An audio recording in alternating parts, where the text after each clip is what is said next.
Life happens, and not always the way we expect it to. Every single day, we face change, stress, and uncertainty. What if you could learn to thrive no matter what life throws your way? Resilience expert Adam Markell and his inspiring guests explore breakthrough strategies to fully embrace change and build the resilience required to become change-proof.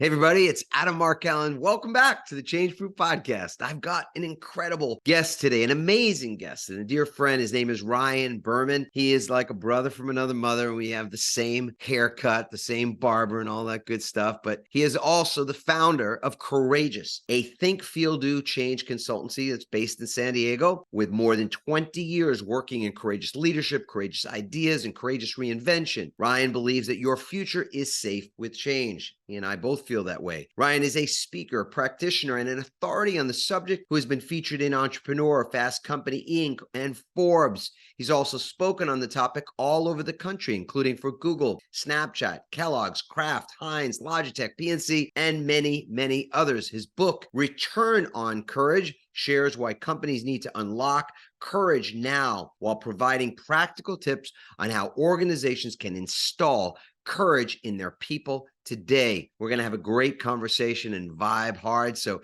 sit back, buckle up, and enjoy my conversation with Ryan Berman.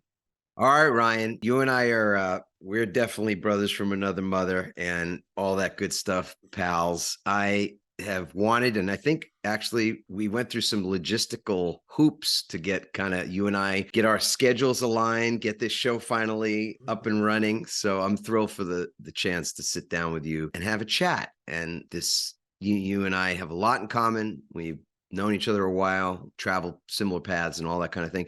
So I'm going to ask you something about your introduction, the bio that people just heard. What is one thing that is not in that bio, not written in your standard introduction that you would love for people to know about you?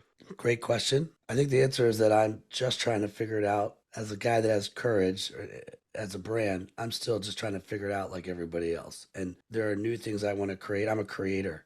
In fact, one of the things that probably brought me the least joy in my last life is the bigger we got, the further away I got from creating and the more of a manager I became. And it was like I became the guy that was solving problems on the way to solving the problems I wanted to solve. And so what I love about my life now is I'm trying to design a life where I can continue to create. And I mean, it's all under the lens of courage, right? Whether it's courageous leadership or courageous ideas or courageous reinvention. But I'd say the one thing I hope, how about this? One thing I hope to add to my bio is starting to bring together a community of people that are courageous and, to use your word, resilient, who want to know each other and want to create together. And that events arena is really interesting to me when it's curated with people that have the same mindset. And I'm terrified of it, but I know that that's where my life is going. In the next 1,000 days, you could ask me, how successful were you on curating this group? That's what's coming next. I'm envisioning like a Roman Colosseum.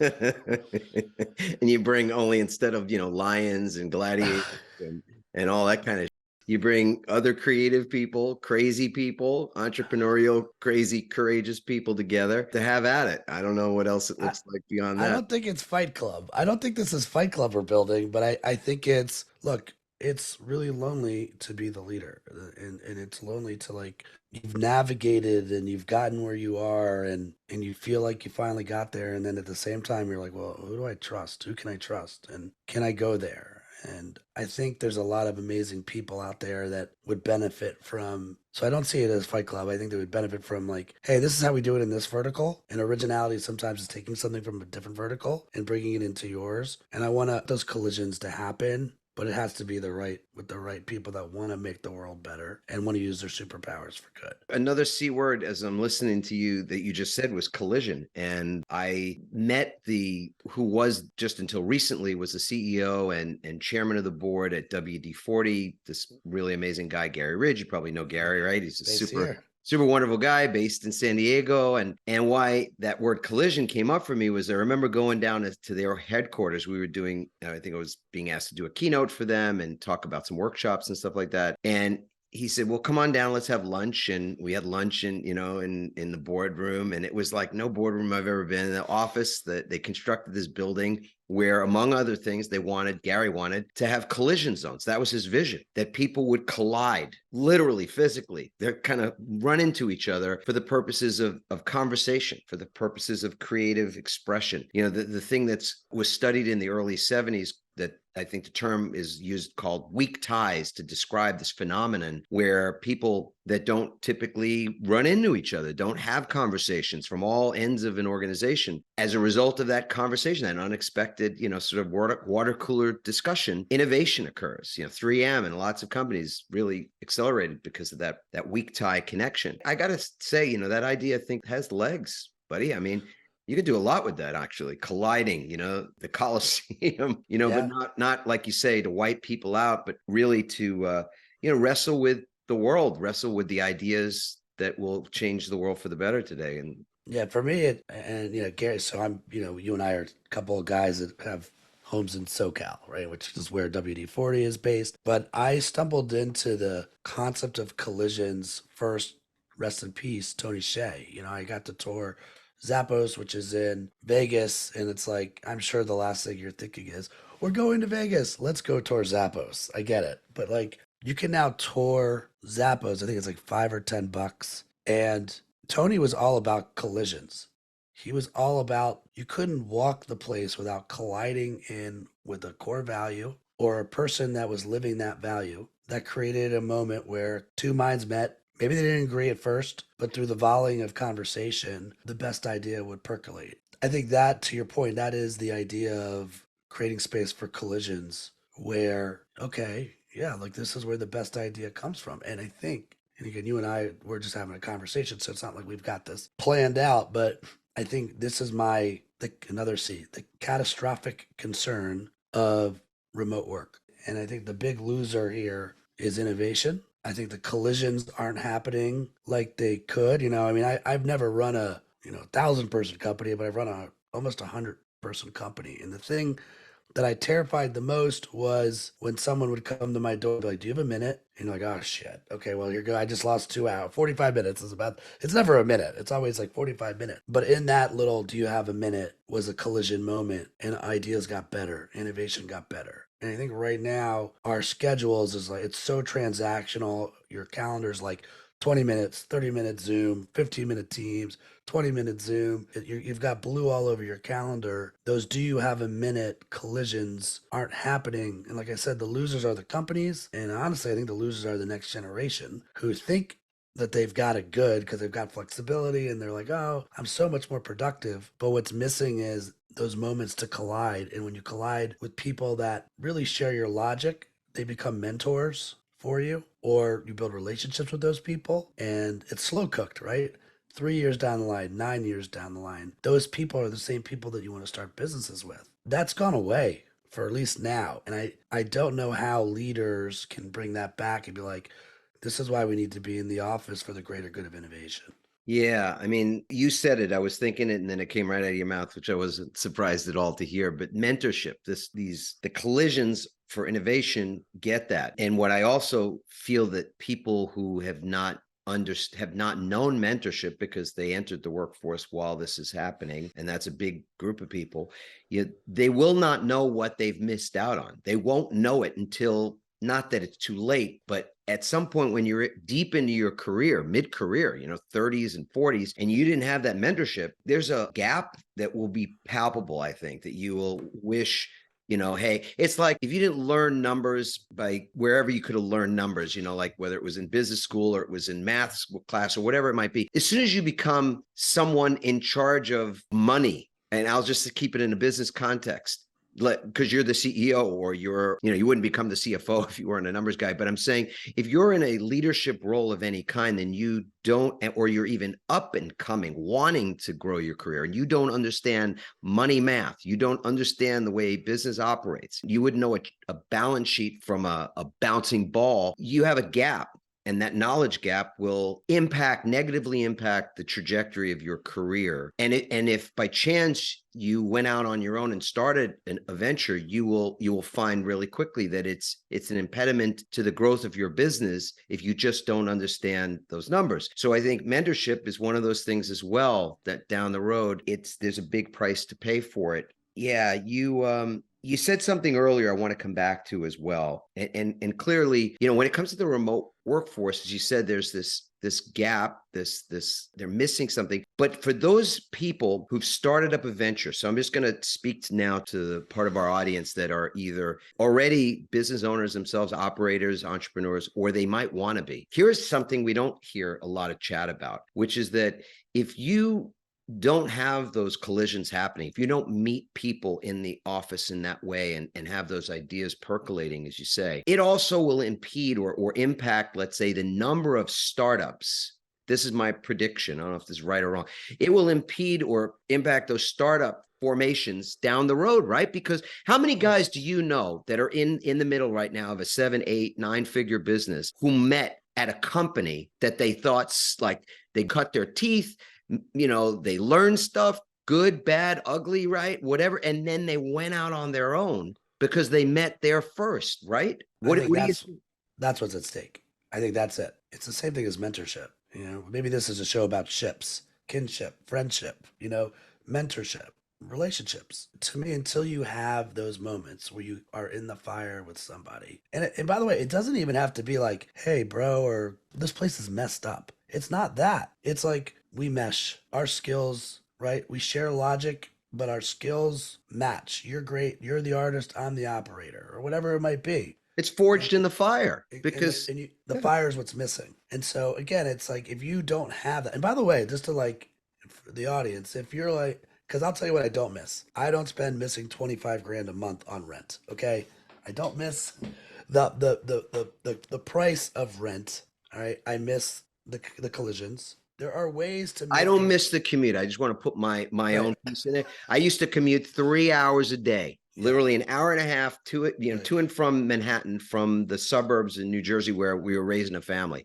I don't miss a 3-hour commute every day. Well, and I'm sure honestly, if I'm honest with myself, deep down in my soul, I learned in New York City. That's where I learned from all the crazy madmen folks. The reason that I left. A major reason why I left is I could not visualize myself living out of the city and doing the commute. For me, I couldn't see it. I tried to see it, and I was like, how much time am I going to be? Just like you said, those 3 hours.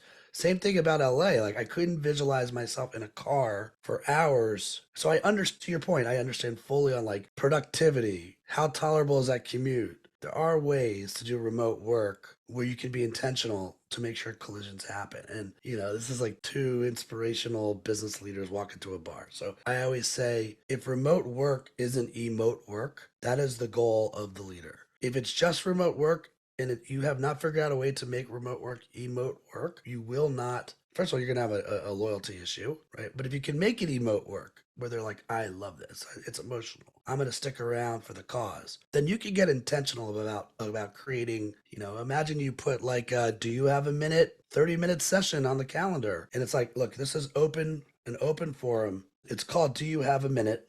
It's 30 minutes. We're going to do it twice a month. And it's a safe place for messy conversations. And at least we can or a collision room. You can block this stuff off now on your calendar. And okay, no commute. We understand why we're colliding. And even if you're responsible for the calendar, you block it off on your calendar and then you invite the right people you need to that room at that time. And there's at least a space for it versus what's happening now, which is it's like Tetris. It's like, you're just trying to fit in the next 15-minute meeting. And to the stuff that we do and studying resilience, it's the level of exhaustion, depletion from what you just described, that game of Tetris of meeting after meeting after meeting. It's just like, it's not a healthy thing. But I want to just pivot for a second here. go back to something you said at the very beginning. You're talking about some of the just emotions of even where things stand in life right now and what a lot of us are dealing with. And you said lonely. You used the word lonely. And I think it was just recently, maybe it was a Surgeon General that came out with a study about how loneliness is affecting people. And I just wanted to get your thoughts on that, because it's I think the remote work situation might be another one of those lenses that you could look at that question about what loneliness is looking like for people, through that lens as well. Look, I mean, it's right there in the name, remote. I mean, you're on your own. You're alone on an island. And again, imagine how you felt when you were around other people. Like, imagine walking by people in an office and still feeling alone. Now you really feel alone. And to me, it's funny. I've always done like different purpose statements, and the one that keeps coming up for me is I want to be the best friend I can be. And I do. I blend work with just keep it human, keep it real. And what does a good friend do? A good friend is a good listener. A good friend isn't afraid to deliver tough love. Tough without love is you're an asshole. But tough love, right? It comes from intention. And I don't see it any different than our world. I mean, yes, when your company is called Courageous, I think it does give you a little bit of permission to speak the truth if someone is stuck or scared or playing it safe, right? But like, I want to be the best friend I could possibly be. And if you know me, like I've always loved people, and it's just, that's all it is trying to like be on the hip of people and be there when they need you. Well, it's loneliness is a real thing, as you said. It certainly preceded the pandemic and all the changes. But again, just looking at what we're hearing and what I think is real, anxiety, people feeling more anxious, feeling more in a silo of sorts, I think is on the upswing. And I think it's just something we have to be aware of. So when you think about who's listening to this, there are people of all, people that are in leadership roles, to be sure, and people are wrestling with this idea of how do we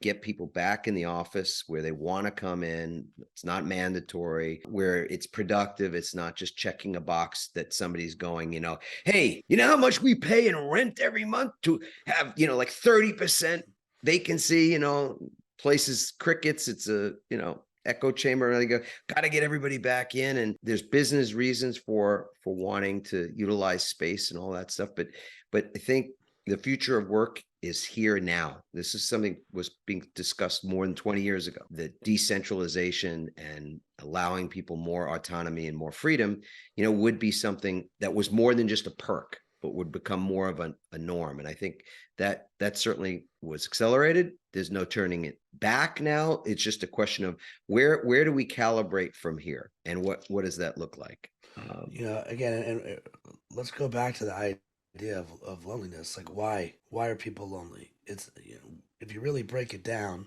and I think I read somewhere recently, this is not my quote, I don't know where to cite it, but I just ran into 79% of people right now in America are coping with mental health issues. 4 out of 5. Okay, so again, why? What's going on? Is that loneliness?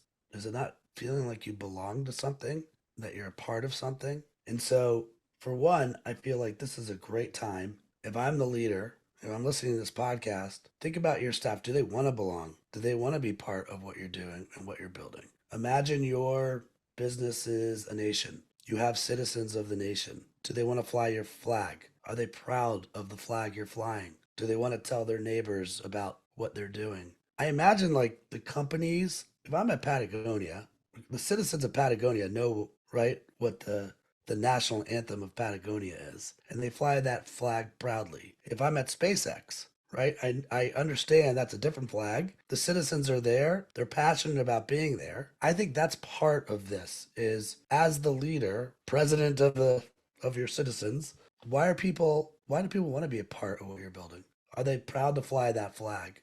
I think if the answer is yes, you probably have a real culture. Attrition's probably lower. You go back to Gary, right? Gary is so intentional. Gary Ridge is, and again, I have not had a chat with Gary Ridge outside of a coffee conversation when his nephew worked for me years ago. But like you said, that intentionality. A lot of people talk about, do they actually put their money where their culture is? And so I think when you do, you have a shot of losing that loneliness because people feel like they belong. They belong for a higher exactly. cause. Yeah, I think it just, again, these things are just exacerbating the kinds of issues, and we all have issues. So this is not like some people have issues, some people don't. Let's call bullshit on that. Everybody's got issues, and Yeah. everybody's got mental health issues, frankly, because, what we call a mental health issue itself is an issue, because it's not about being, for Cocoa Puffs, or being clinically depressed, or clinically narcissistic, or any of the other terms that get used, on a pretty regular basis.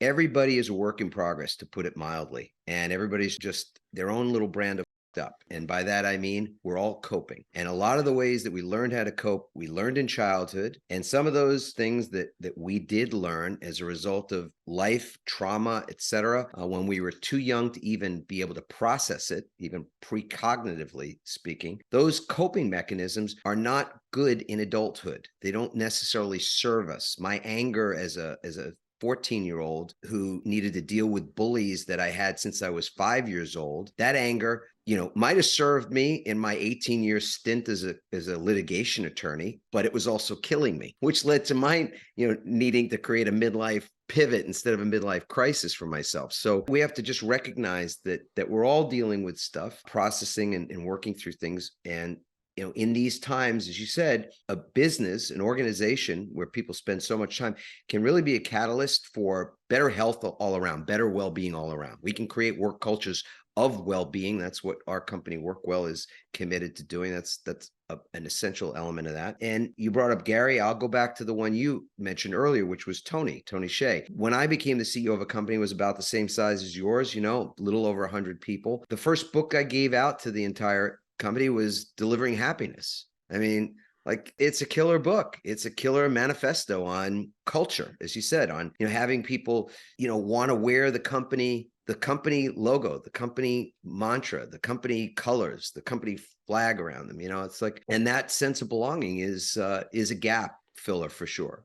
And if you're still dealing in your life at wherever you are, you could be 20, you could be 60, but you still feel you're not good enough, that your self-esteem isn't always 100%. You're not always, the most confident person that walks into the room, and many other things that are the remnants of our childhood past and traumas, etc. Then to be around other people that you can feel, to use a term of art today, psychologically safe to speak, to be heard, to be seen, to object, to do all those things. I mean, that's an environment like no other. That's not like being in 5th grade and being in a classroom. That's not that environment. That's definitely not 8th grade, middle school environment. This is we have an opportunity to create an environment that helps people to process and integrate things in their lives so that they actually are continuing to grow and can be, to use your word, to be courageous in their lives. And that means to deal with fear. That's how I, think of fundamentally. So I totally agree. And I think, go back to your Coliseum. I mean, the irony here is, who really needs to go to the Coliseum first but yourself? And I think never in the history of life, call me off on this. This is audacious. do it. Has there been a time where mental health has been more normalized than now? Growing up, I've never said mental health together. I said mental, Right. and I said health. Yes. I never said the words together. And Yeah.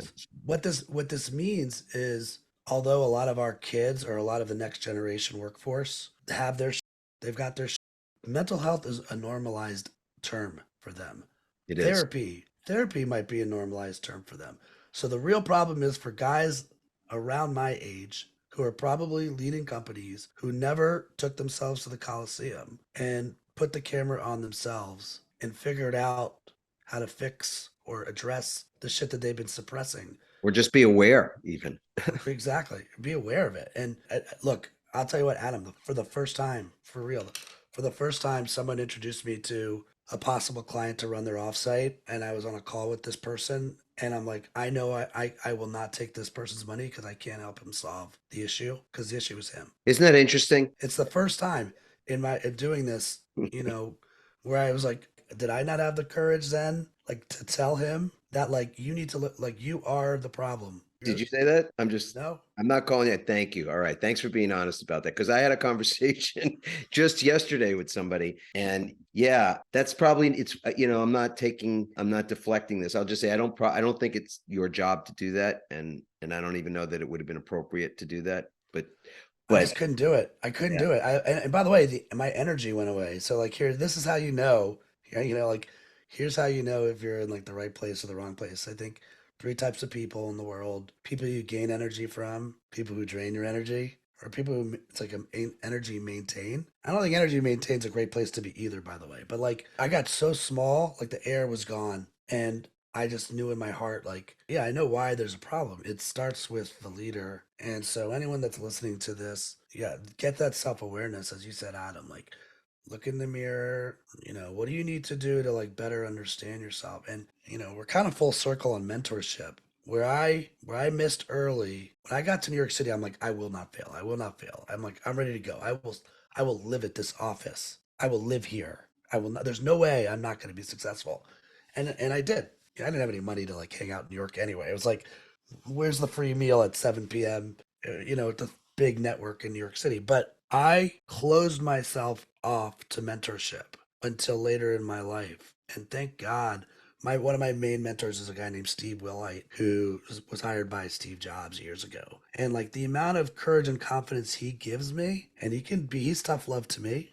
So yes, maybe that's the theme. It's like, I think mental health gets bigger and bigger if you don't find a mentor. I think mental health gets bigger if you don't at least acknowledge mirror, mirror on the wall. Well, in part because, and Tom, again, you push back if you think this is inaccurate. I think we're the worst abusers on the planet of anybody we know. We abuse ourselves the worst, meaning mentally inside in our own thinking. So when you don't have a mentor to not only just call you out on your stuff, and I was so blessed from really an early age. I mean, I want to say from 17 to have had a series of mentors, including through my law practice.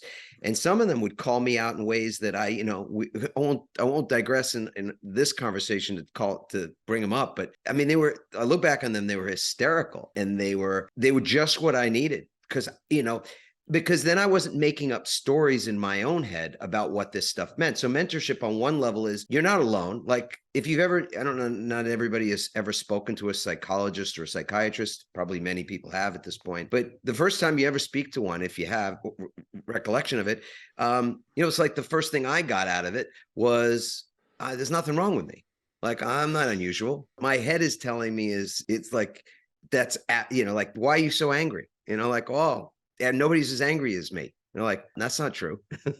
But to be unaware that you have a tendency to rage or where the rage comes from or any of that stuff, that's what's dangerous. And when a mentor is in your life, whether that mentor is a professional that you see and pay, and that's a psychologist, psychiatrist, or someone else, or it's somebody that just takes an interest in you, or is assigned to you, is to parlay what you said earlier about creating those collision rooms and, messy conversations and sessions for that. That's brilliant. That's a brilliant recommendation, because in that mentorship relationship, you learn you're not alone, that you're a part of a big club, and that club, it's not a small club. It's a very big club. It's called humanity. And when we're born, we're blessed to enter into that large club. We think we're separate. We think somehow we're different. Other people are different than us. We judge all that, right? But in the end, we're going to all get the same answer. That's my view. I think primarily we're all afraid. And I do wonder, I have a theory, again, permission granted, since we're going to keep it honest. Call me out on this if you disagree. I do think that a remedy, not the remedy, but a remedy for mental health is nothing more or less than clarity. And I think we're on a path that can be cloudy, or when you don't know what you want, or you don't know, then you're like racking your brain trying to find a path on a cloudy day. And I think if people had, and by the way, again, I'm a 47-year-old man, right? Like it's been a journey to get to my version of clarity. But my mental health, and again, you're right, it's still not like I'm not talking to myself. There's stuff I'm still navigating, but I have clarity for why I was put on this planet, and I actually believe that, and there's belief, and then I try to surround myself with people that can help me fulfill that mission. And I'll give you, I think where it starts, by the way, is looking at like, what do you truly value? And for me, my values, every decision I make is through the filter of 4 values: optimism, creativity, courage, and excellence. And that's the order that they're in. And so it's not even like I'm a robot, by the way. It's just, these are the filters for where I spend my time. The leader I mentioned on the phone, I didn't sense optimism or creativity. Maybe he wanted to be excellent. We just had very different ways of going about it. And I think it starts by like getting clear on how you happened, why you wired the way that you are. If you're running a brand, you probably have values for the company. Well, you're a brand, whether you like it or not. Adam Markle's a brand, Ryan Berman's a brand. What do I value? Have I actually treated myself like a brand? And like, why am I wired this way? One more thing, and then I'm off the rant. When you talked about Adam, like, there's been shit that growing up pissed you off and you were angry. As an observationalist, my sense is usually when somebody violates a value of yours, even when we couldn't explain it, anytime you're angry, it's a violation of a value, right? Like your kids lie to you, right? Tried to hide something from you and you're pissed at them or whatever it might be. Anytime you get pissed off, it's probably a violation of some known or unknown value that you've got. So why wouldn't you get clear on those values so you can understand why your emotions are going the way that they are? I'm like, oh, I get it. This person's an Eeyore. And as an optimist, that's going to be hard for me because I see it. I see the opportunity. I'm not going to spin for the next 3 days. What's the positive? And for that person, they're probably like, oh my God, do not call Ryan Berman. He's going to spin this in a positive. The optimist in him, he can't even see it the other way. So the club of humanity, I think, is still broken into little clubs. You got to find the thing you're passionate about. Why you and I work is you recognize the journey you've been on. There's self-awareness. I recognize the journey I'm on. There's self-awareness. And it's like mutual respect in both directions. Not everybody's like that. There's a lot of robots out there.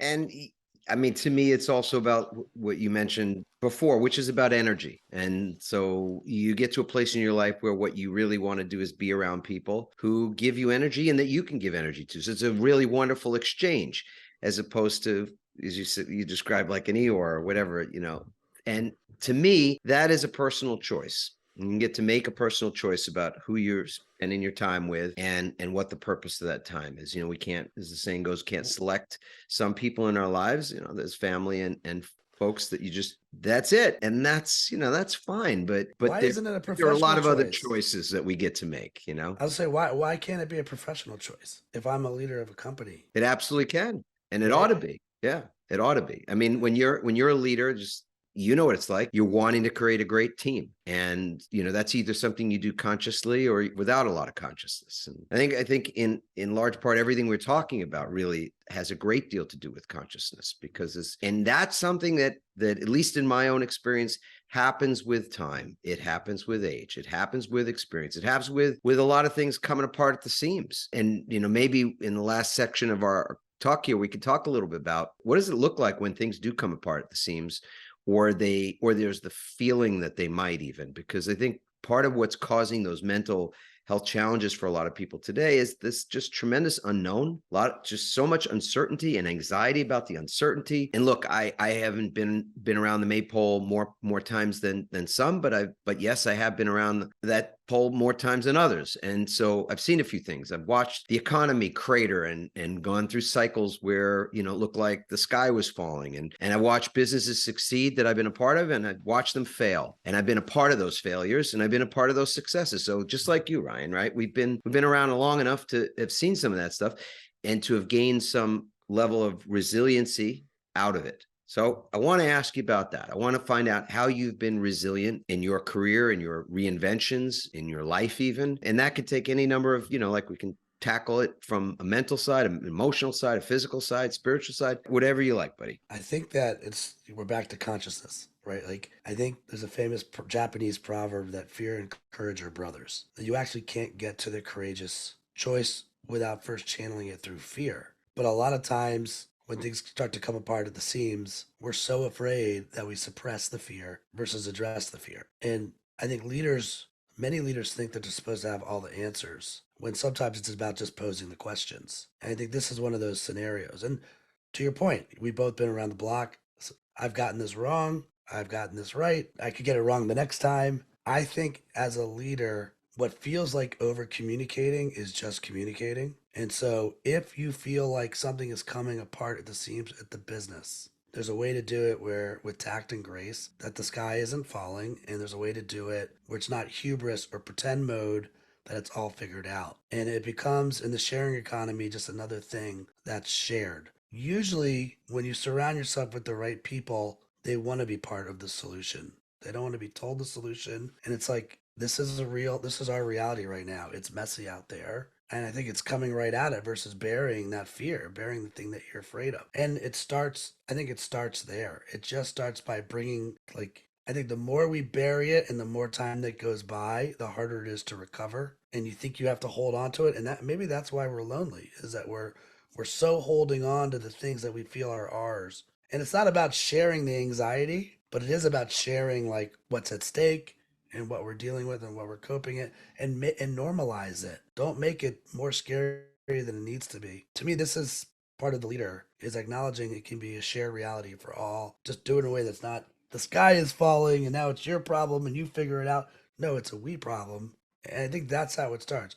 Again, no, by no means am I making it sound like a solution is easy. There is reality on this. Maybe there's a cutback of people. Nobody likes to do that. But like again, I would go at it and stay human as you do it. Versus what a lot of people do is they think they want to own it and they just bury it. And then it's too late to address it. So I want to turn it really on you now in terms of just your own personal brand and your business brand, which is about Yeah. courage. So what's the connection between resiliency, having made it this far, having learned as much as you've learned, all that good stuff? What's the connection between your brand and resiliency? So the way I've tried to articulate this in the past, because I think there is nuanced differences. So like let's agree that we don't get a say on change. It starts there. Like change is happening whether you like it or not. You actually don't get a say. The did anyone like vote for the pandemic? Probably some biotech or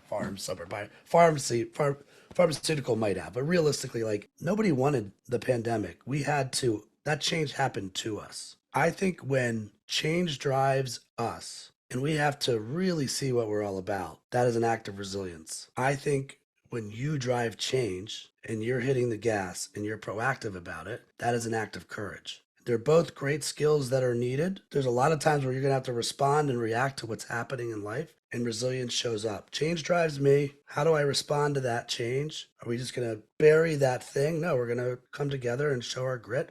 That to me is resilience. When it's time to play offense and we're going to drive change, we're going to be proactive. So that is where courage shows up. That's it. Change has happened. That's the primal part. You drive change drives you. To me, that's the difference between the two. Yeah, I so appreciate that. I'm going to I can't help myself because it's such a great almost like planned lead into this, but I think the issue with resilience on some levels is for people how you described it. And by that I mean the paradigm of resilience that we use it to get through stuff, that it's about grit or a grind or perseverance, persistence, tenacity, any of those kinds of concepts.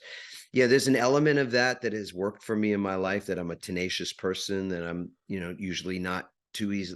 Quitting is not on the menu typically, unless it's like that's the only thing left on the menu. All that good stuff. And yet that for me was a road to exhaustion, where I ended up in the hospital, where I ended up feeling as though my life was spiraling out of control, and where I was having my own mental health challenges, was when I continued to play that paradigm represents to me, this grit, this grind card, over and over and over again. I think you're right. The pandemic revealed in so many instances a lot about us, not just even what we're made of, but just revealed things that were hidden from view, including, to me, the fallacy of the idea that we can continue to grind and grind and grind and grind without a cost, and a really, kind of a cost that's not, that we wouldn't want to negotiate for. So to us, the resilience work is really more about how we recover. And that's where I think our, courage and resilience aligns really well for me. And what I love about what you do, what your company does, what your brand is all about, because it takes courage to create to take care of yourself. Primal thing. Because we think that self-care is selfish, and people don't realize that you've got to develop resilience before you need it. If you truly want to be able to weather everything you just said, which is constant, never-ending, change, blastic change in the environment of your making, and of most times not your making, then you've got to be developing your skills to thrive in those environments and be creative in those environments long before the fan. And I think that takes a lot of courage to commit. Well, I think in the spirit of being courageous, I think that you have a harder sell. Like you're in an insurance policy, right? Like you need resilience, but you don't know you need resilience until you need resilience, right? I mean, and so I think your heart, like I'll get brought in. I don't think that's true anymore. It might have been, but I think right now everybody sort of realizes, especially call it, whatever the things are, the pandemic, great resignation, quiet Yeah, quitting, yeah. attrition rates, engagement rates, mental health. I mean, people are just all kinds of banged up, right? Don't we get that already? I sure hope so. I mean, from the right leader, right? But I agree. I meant that, like, I already think courageous is a hard sell, right? Because I think a business leader looks at the word, and I know you never get 100% of someone's attention. You get like 18%, and they're like, my wife said this, and I got to go pick up my laundry. And they're like, courageous? No, we're fine. Carry on. But what happens if a business really is stuck, or they're spinning on something, or they feel like, okay, we've been a little too safe, and we do probably need to be a little bit more brave. I could see the moment where maybe I get a phone call. And you're right. Like, if you don't see the power of resilience now, you're never going to see, like, wouldn't you want a resilient workforce? And to be honest, you probably know half of your workforce is resilient just from out the response to the pandemic, right? I'm making that number up. I'm just wondering. You know who It's was, actually about is that 64.2. what it is? I'm only saying that because I mean we You know. well, that's based on a data set of about 6,000 leaders, so it's not probably wide enough. But yeah, you get a lot of people who have made it this far, and they are resilient. And it's just a question of like to what extent, like to what extent are you mentally, emotionally, physically And for what resilient? purpose? And for what purpose? For what, to me, we're back to that. The point I was attempting to make on like the remedy to mental health could be clarity. Do I really feel like I belong to the cause? Am I willing? Like, if I was like, would you go 15 rounds? Because that's really what business is, right? Like, will you go 15 rounds for something you don't believe in? Why? Oh, okay. You need a paycheck. I get it. I don't necessarily want that for me. But if I'm like, would you go 15 rounds for what you absolutely believe in? Even if it's not totally figured out. You don't know how this boxing match is going to go. Yeah. Especially because I'm not the only one in the ring now. Because I know that everybody else is in here with me trying to figure this thing out. We will box. We will fight. And so I think when you have that, we're kind of back to this is, it's not the facts, it's the feels, as I like to say. When you have the feels and people feel like they're in, I will fight. If I, just like you have your spiel, the world needs more courage. And if I could be part of that, I can inspire teams to be more courageous. And by the way, teach them how to do that in a way that's not a reckless move. That's a pretty good life. I'm down with 15 rounds. But when you don't have that clarity of where you're going, you can see why like people are spinning. I mean, I'd say it's almost obvious in hindsight, when you look backwards at things, right? It's obvious, and that's why hindsight's 2020. Yeah, it's I think right now the world needs more courageous leaders. There's no two ways about it. And how you develop your courage and where you can grow it. I had a Navy SEAL on the show a couple of years ago who talked, but I still remember about it, about him saying that courage is contagious. In the SEALs, courage is contagious. Fear is contagious. Yeah. Good attitude or bad attitude, contagious, right? All these things are contagious. Resilience is contagious. And it's I think the way people feel today on some level, at least based on where things have netted out in our conversations and what we've been really, it's a privilege, right? When people let you into their organization to look under the hood. I'm sure, I know you feel the same way, Ryan, but it's genuinely a privilege. I mean, I feel like I'm being, brought to the dinner table, someone's home, and you get to, watch everything, like the kids fighting, the parents, whatever, the food that gets served, just the whole, process. It's an intimate look. So we don't take any of that lightly. And honestly, it's an honor. What we hear is that a lot of people, they don't feel like it's a 15 round thing. It's like every day it's like another round. So if you said, hey, can you go 15 rounds for the cause, for the thing you're passionate about? You go like, of course. And would you not go that distance if it was for something else? Yeah. It's like, what about the cause that you feel passionate about, but every day, like there's no end to the rounds. Like it's not 15 rounds. It could be 150 maybe rounds. 1,000 rounds. You go, come on, man. Like, how much do you want from me for a lousy, for whatever that paycheck is? How much do you want from me? My life, my soul, like, anyway. But it's back to energy, right? It's back It's to back energy, to energy. right? Because if it lights you up, you will go 1,000 rounds. You might. And you're grateful. Just like you said, it's an honor for them. It's a privilege. Like the amount of thought it takes to come to that conclusion, and that's context. Because I feel the same way. It's like I'm so grateful when someone reads my stuff, we have a conversation and we connect. And to the point that they're like, I trust you to come in and help me here. And you're just like, one, thank you, universe, that I'm not crazy, that my logic and my point of view is landing with others. And is valuable. Like when It's you do. valuable. Yeah. Yeah. I think that's it. And it's like they want to be courageous, or they want to be resilient. They want their cultures to be courageous. They want to help their people. And like you get the opportunity to come in and keep it real and be on their hip, and it's not transactional. It's like there's a relationship there. And so just like you feel, and by the way, part I think of the journey, even though you don't know it at the time, is maybe you're exactly precisely where you're supposed to be at every phase. When you're 24 and you think you know everything, you're actually supposed to be where you are. And like the most primal way to describe it is like everyone remembers their favorite boss and their least favorite boss. You have to go through those experiences. Exactly. Yeah. I mean, I would say is we'll take a couple more minutes here and wrap up. I feel like it might even seem like, I don't know if people are listening to this thinking we're saying something like that we're like in opposition. I don't mind being in opposition, but I think this is like a Venn diagram more than it is anything else, because there's an element of, in my view, of resiliency for people where courage has a major component of that. And I would imagine that when it comes to being courageous, if you're exhausted and depleted and anxious, you're not going to be likely, you'll be less likely to be courageous in that headspace or that, physical space. So I think these things are super compatible.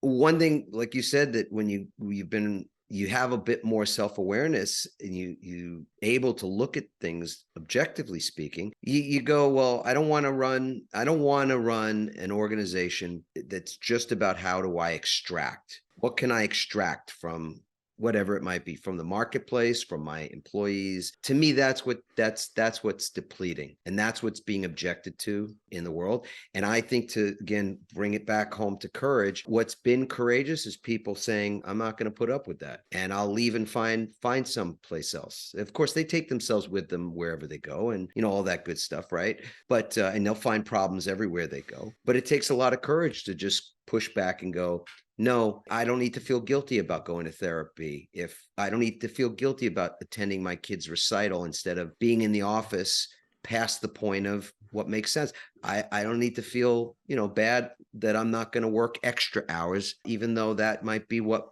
is being modeled by some of my own leadership. I mean, that takes a great deal of courage. I have a shameless promotion alert, but I guess if we've made it to the hour mark, I can go there at this point. But I And by the have way, a, we're going to have a lot of stuff about Ryan and his work in the show notes, so you can get more there. But go ahead, plug away, buddy. Yeah, well, two things. One, I totally agree with you. I don't think we're on opposite sides of this at all. I think it's basically the school of mentality, and they're two separate courses in the same galaxy. It's like I don't see how you get to one without the other, frankly. And it comes back to awareness and consciousness as a starting point before you get into the rest. Two, so this is the shameless plug. So I have a weekly dose of courage that goes out every Thursday, and I'd say 6 weeks, 8 weeks ago, I wrote one. I think we both live it, but you tell me if I'm off. It was about you have to care and not care at the same time. And I think like when you deeply care about your purpose, then sometimes you have to not care about what other people think. Now don't have to be an asshole, right? You can have grace and tact and be thoughtful about what you say and how you say it. But what I think I learned from coming out of story and marketing is that the very best brands on the planet pick a lane. They don't try to be all things to all people. And they're passionate about what they're talking about, and they're at peace. Like I said, I'm not going to be able to help every Eeyore on the planet.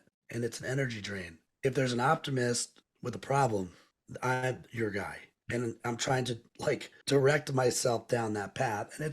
And that's hard. Like that's caring and not caring at the same time. I can't, there's 340 million people in America alone. I'm not going to be everybody's best friend. If I could get 3.4 million, if I get 1%, inspire 3.4 million people to be courageous, I could transfer the light to them, and then they can all unlock one person. Now we're talking. And so I try to stay intentional about, like, I can't save everybody. Like, let me stay focused on what I'm best in that's aligned with my values, care and don't care at the same time. Well, I was going to ask you how you maintain your own resiliency, but I feel like you just answered the question. I'll reflect it back to you. I feel like when managing your own energy, and you're shaking your head up and down for people who can't see. So, Yeah, Ryan, yes. you agree with that? Yeah, I agree with So that. you finish it then. I'll just say managing your own energy. Tell me, yeah. I like you, Finn. This is good to me. I feel like that's one of the key ways. People are always asking, what are the tactical things? And I'm a big believer in something we call a recovery map that creates these zones during the day that are everything from 60-second things to things that last 30 minutes at most. But tactically speaking, managing your energy is a big deal. And just what you just described, I mean, that's a big deal. Not setting yourself up for failure by trying to be, pleasing to everybody. What a nightmare and hellish experience it is to try to please everybody or be liked by everybody, huh? And I've been there. Oh, I'm saying I'm still Right. recovering from that pleasing nature or whatever. I would say, I would challenge you as the listener, how valuable are your values? Get to know them and then use those for filters, because my gut says your energy levels will be higher if you're meeting people or working on things that align with those values. And when you surrender those, the worst word in the dictionary is not moist. That's up there. It's actually tolerable. What tolerate is the worst word dictionary. I will tolerate that behavior. That is a violation of who you really are, right? So get to know, like, do the exercise, figure out your personal core values, and like get clear on that. And then like you said, you can't do it with everybody. You've got family, but for those you can do it with, I'd be curious to see like who really aligns with your values and who doesn't. Yeah, and then plus that statement earlier, which is, what are you tolerating? What a great question to ask yourself on a daily basis. What am I tolerating? Do I tolerate mediocrity? Do I tolerate it? Where do I, where are you, where and what? It's a deep, it's a thing you take a walk on. It's a thing you sit in stillness on, that you pray on, whatever, your thing is. That's what I do. And I get those moments of clarity. So I think the through line for me today in our conversation really is that word clarity you brought up, because there's just something that is very affirming and very energized, like literally regenerates the energy when you have clarity. We do a lot of things in a moment. We can do a lot of things when we have a moment of clarity. As I heard said once upon a time, we make a decision, we get married, ask somebody to get married in a moment. We'll start a war in a moment, we'll fight in a moment. It's like a lot of things that happen in just a moment. So that moment is powerful. If you can create clarity, just think about what is possible from that clarity. So, and you don't do that when you're just going from one matrix event to another, right? From one meeting to the next. You don't get a lot of clarity in a day like that. You just get wiped out. Yeah. To your point, be intentional about creating space to think, right? Don't hate the think, man. Free the think. Exactly. Buddy, I knew you're such a wordsmith. You're such a thoughtful person and leader that I was already knowing we'd have a great vibe today. Love the conversation. Love every ounce of it and all the insights you added. So again, for the audience, our beautiful community, show notes will have just chock full of things about those insights that Ryan sends out, as well as more information about his work as a keynote speaker, workshop facilitator, consulting organization that he runs. So lots in there. If you have questions for Ryan and or myself, then you can go to adammarkell.com/comment. Leave your question, your comment there. I promise, as always, it's not a bot. It's not Chat GPT. It's going to be one of us that responds to that. So thank you for doing it ahead of time. Also, if you know somebody that would just, resonate with some of the things you heard here today, it's our request as always, share this podcast with a friend, a family member, a colleague, somebody that you think could benefit from it. Please do that. And lastly, a request that if you feel good about the show, rate it. Give it a rating. 5 stars is always lovely. We love that. But whatever rating makes sense to you, because that just tells the algorithm what to do next. And what we want, is the same thing you want. We want it to get out to more people and have more people's light turn on, to use Ryan's lovely words. And with that, I will say ciao. And once again, Ryan, thank you so much for your time today, buddy. Thanks, Adam. Good to see you, man. Oh, I had such a great time speaking with my buddy Ryan Berman on our Change Proof podcast today. I hope you love that episode as well. I'm going to just do a little summary here of what I got out of it. And I feel like there's so much rich conversation and shared insights. He and we wrestled, chewed on a few things together. We talked about loneliness. That is not an easy subject for any of us. I think we all have bouts of loneliness. We feel it's something we need to pay attention to, of course, and it can bring us down. We can feel in need of support. We shouldn't feel alone. Even feeling lonely is something we should know we're not alone in. We're not alone about that. It's something we all feel, and we feel from time to time. And we also feel it profoundly at times. And in those moments, in those times when we do feel it profoundly, we need to have the support of other people around us, people that we feel get us. As Ryan was talking about, being in an environment where you feel as though you belong is one of those sort of antidotes to that feeling of isolation that, again, is gripping so many people right now. And it's something that we have to just be aware of. We have to look out for ourselves, and we got to look out for other people around us when we see it. We talked about delivering happiness, about the concept that Tony Hsieh, the late great Tony Hsieh, brought to the table in his formation of a company that many of you have heard of called Zappos. And it was really, a very creative process of creating a culture where people, again, felt as though they belonged, felt as though they could express themselves, that they had psychological safety in the workplace, which was a term that was not in use. It was not a term of art at the time that Tony Hsieh was the founder and CEO of that company, but it has since become the case, and it is ultimately very important. Ryan talked about the collision of ideas. We talked a little bit about WD-40 culture and collision culture there. Really had a wonderful conversation about this coliseum, if you will, of not of combat, but of collision, of messy conversations and opportunities for people to connect and share ideas and innovate and disagree and all of that, which is, I think, what was modeled in my discussion with Ryan today. We know each other, we're friends, we're colleagues, and so we had we chewed on a bunch of things together. It was really, really inspiring for me to listen to him share his own personal philosophy of business, his life experiences around it. We talked about the difference and the distinction, if there is one even, between courage and courage culture in an organization and resilience culture in an organization. I think there's quite a bit of overlap there, Venn diagram, if you will, things that are not mutually exclusive, but really collaborate, coordinate, cooperate quite well in crafting culture that is effective, that enables people to feel seen, heard, to have their needs met, to be a place where people want to spend time, where they will wear the company colors and sing the company anthem and walk the walk and talk the talk of what that brand is all about. And that's not an easy thing to create. And it really takes its genesis from leadership, from the highest levels of leadership. So I am such a proponent of looking at how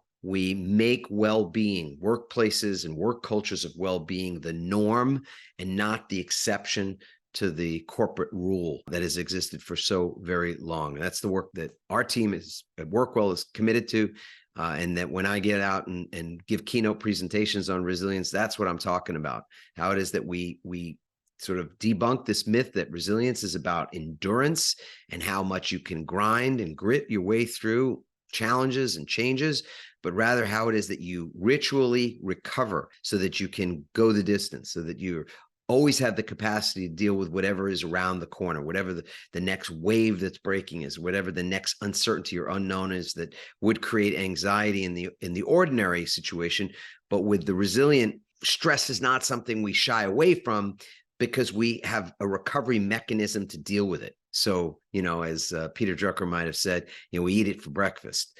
I so enjoyed this conversation. I hope that you did as well. And I hope that you will share it with a friend or a family member or a colleague that might need to hear some of these things. If you want to take a snapshot or get a snapshot view of your own level of resilience in this very moment, there's no limit to the number of times that you can find this out, because it's different. And hopefully based on these conversations, that we're curating here and that you're consuming, that your resilience levels are increasing, you can go to resiliencerank.com, resiliencerank.com, and in just 2 to 3 minutes, 16 simple questions in 4 specific zones of resilience, you will find out how resilient you are mentally, emotionally, physically, and even spiritually. I so appreciate you being a part of this community. Thank you so much for your support.